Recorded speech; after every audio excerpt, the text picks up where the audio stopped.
Hey y'all, Derek here. This is new, isn't it? Got a new view for you here. For those of you who are new here, this is my KLR 650 2024 base model. And today I'm going to do a quick first impressions video on it. Now, it's not going to be super in-depth, just again, my very first thoughts on it.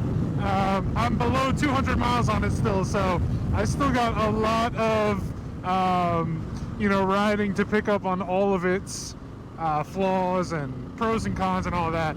So again, just first impressions of the KLR 650. Those of you who come here to watch my KLX 300 videos, just know that bike's not going anywhere. I still have it. I still have lots of fun rides planned for that bike. But this KLR 650 I picked up as my second bike, and my main goal with this bike is to go moto camping and to really just go all out, spend a lot of weekends, long hauls, long trips, pack this thing down. It's going to be my pack mule. We're going to take it out, go moto camping, set up the tent, have a good time. And I just think this bike is going to be perfect for that. So, a couple first impressions for you, right? When I very first sat on the bike, I was like, oh wow, this is comfortable. Pretty surprising, right? But no, this thing is pretty comfortable. It's nice and squishy. It's got a nice squishy seat on it, and the seat is so wide too. Like, got plenty of space back there for long rides and stuff. If you just want to, go on back on this nice wide seat, you got it feels like a couch back here, honestly. It feels great. Can't complain about that. Really enjoy that.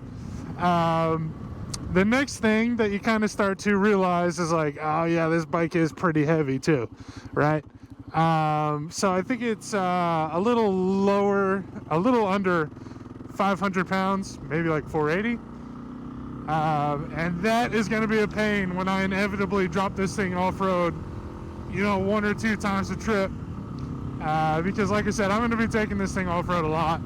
So, and I know I'm going to be dropping it a lot. It's just like kind of part of my rides, it's something I expect. So that's going to be a pain when I'm picking it up. It's going to exude some energy. But I'll tell you, once you start to get it moving, she doesn't feel heavy. Once you're moving, feels pretty light. I'm going to cut to some video here of me going up a mountain with some snow because it's pretty. But I hit a lot of curves here, and I felt totally comfortable with this bike in the corners.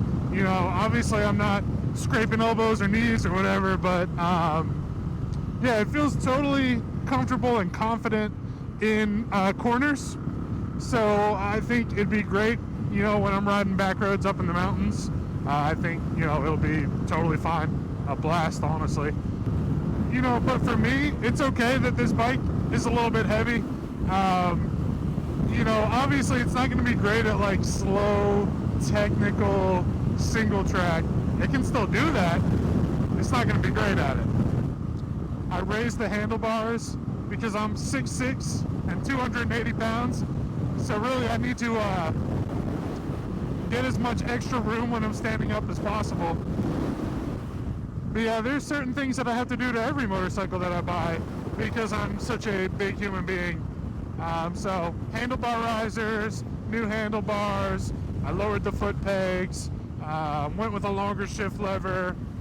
These are all things I do on most of the motorcycles I buy anyway. But I am making videos on those too. So if you're thinking about picking up a KLR 650, subscribe and you can watch those videos, see, how easy it is to work on this bike. This bike's just a blast so far. I'm having a ton of fun on it. Standing up, again, I'm 6'6", 280. I feel so comfortable here with the setup I have now. I feel, ready to go. Feels good. I mean, I'm standing up. We're going 45 miles an hour. She feels light underneath me. Just take these curves. She just chugs right up this hill. Come on. This bike's going to be a blast. All right, let me sit back down here. Oh yeah, another huge selling point for why I bought this motorcycle. You guys might think this is crazy. I thought it was crazy, right?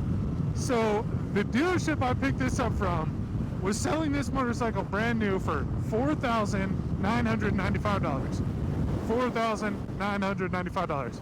I'm gonna put that on screen here so you can see it and know that I'm telling the truth. You know, after taxes and title and all that, it was $5,495, so $5,495. But I mean, you can't beat that, right? Like, I'm just saying, you know, between the KLR 650 and the KLX 300, I got two motorcycles for the price of a KTM, you know? And I'm not saying, I'd be foolish to say that these Kawasaki's are built or engineered as well as the KTM's. That's not what I'm saying at all. That's not what I'm getting at.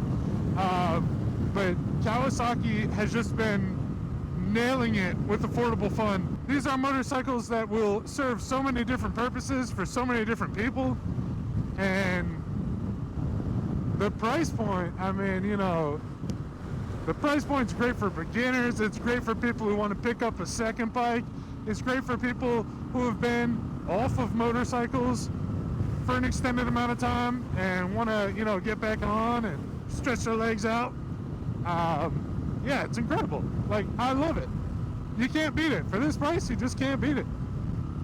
And then, like I mentioned, this is the base model, KLR 650. So it didn't come with any of the fancy things like a USB port or anything like that.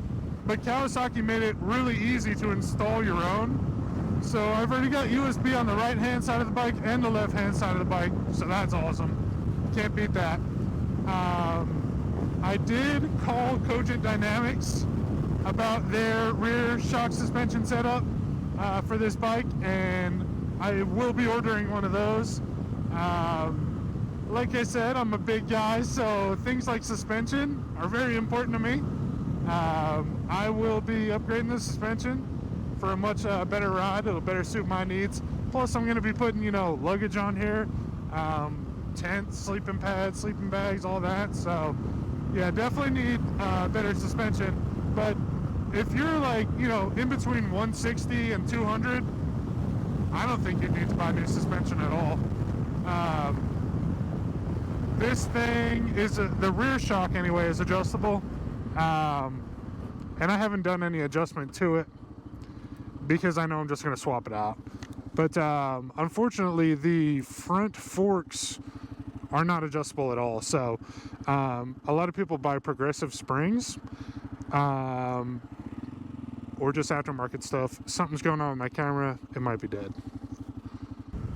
All right, y'all. So my other camera here died. So what I'm going to do here real quick, I recorded some video of me on the highway the other day. Just in case this one mounted to my chin dies too, I'm going to go ahead and give my thoughts on the highway. So this motorcycle, you know, they have done a lot to improve the vibration. I hear people complain all the time about how this bike will just rattle you to death. But they put rubber mounts on the handlebar, underneath the seat, and on the foot pegs. And really that's cut down on so much vibration. It might just be because I'm so used to riding like a Harley and the KLX 300 that I'm not really feeling too much like crazy vibrations when I'm riding this thing. On the highway, you know, this extra weight really comes in handy. You know, me personally, I don't feel like I'm getting blown around on the KLR 650 when I'm going around traffic or a semi or anything like that. She stays steady. I have seen the wobble from other people's YouTube videos, but I haven't experienced the wobble yet on mine. She runs steady, and really, like, you could use this bike as a commuter. You could use this bike to go touring. She feels comfortable between 75 and 80 when you're cruising. Like, that's a good speed for the KLR 650 to be cruising at. But I'll just put a clip in here. She'll go. I'll put a clip in here. I had her going 90 miles an hour, you know. I wouldn't sustain that for a long period of time, but, you know, she went 90. And I know what you're saying. don't run it like that when you're breaking it in. Kawasaki's manual says you can. I'm gonna pop it up. And show you right here. It says you can do it. But yeah, I think this is totally competent on the highways and freeways. 75, 80 miles an hour. You don't really need to be going faster than that anyway.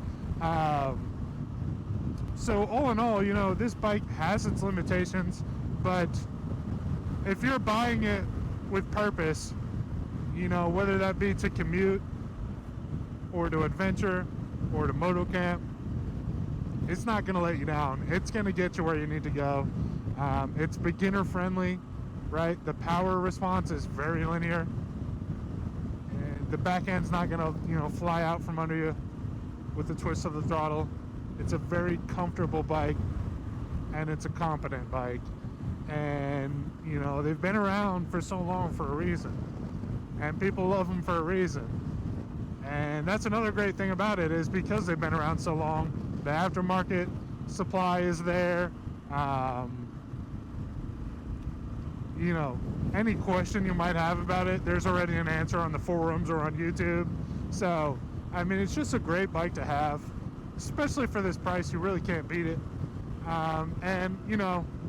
Let me end with this. You're going to have people say, you can't do that on a KLR 650. It's too slow, it's too heavy, yada, yada, yada.